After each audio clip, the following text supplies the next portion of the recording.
Farm നടത്തുന്ന ആളോ അല്ലെ ഇത് പരിചയമുള്ള ആളോ അല്ല, നമ്മൾ ഏത് ദൗത്യത്തിലും നമ്മൾ ഏറ്റെടുക്കുക. എന്തൊക്കെ മൃഗങ്ങൾ അവിടെ കിടക്കുന്നുണ്ട് അതിനൊക്കെ രക്ഷപ്പെടുത്താൻ എന്ത് നമ്മൾ ചെയ്യാൻ ഇപ്പോൾ തയ്യാറാണ്.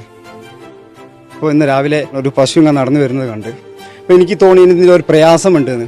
ഇപ്പോൾ ഇന്നലെ മിനാന്നൊക്കെ ഞങ്ങൾ മുകളിൽ ചെന്നപ്പോൾ തെരച്ചിലിന് അവിടെ കുറേ പശുക്കൾ ഇങ്ങനെ ഉണ്ട്. അപ്പോൾ നമ്മൾ ഒരു ജീവൻ രക്ഷിക്കാനുള്ള നിലയ്ക്ക് നമ്മൾ ജനങ്ങൾ ഉണ്ടെങ്കിൽ അവരെ കഴിച്ചിലാക്കാനുള്ള നിലയ്ക്ക് ഞങ്ങൾ ആ ദൗത്യമായിട്ട് മുന്നോട്ട് നീങ്ങിയത്.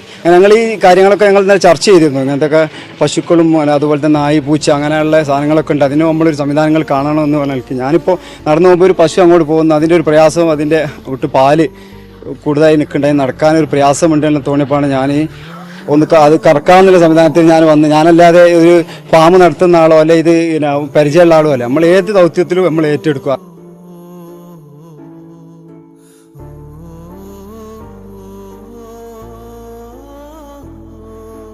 ഭക്ഷണം ഞങ്ങൾ കൊടുത്തു നോക്കി, ഭക്ഷണം കൊടുത്തോ ഭക്ഷണം കഴിക്കല്ല. പിന്നെ ഒന്ന് മനസ്സിലാക്കി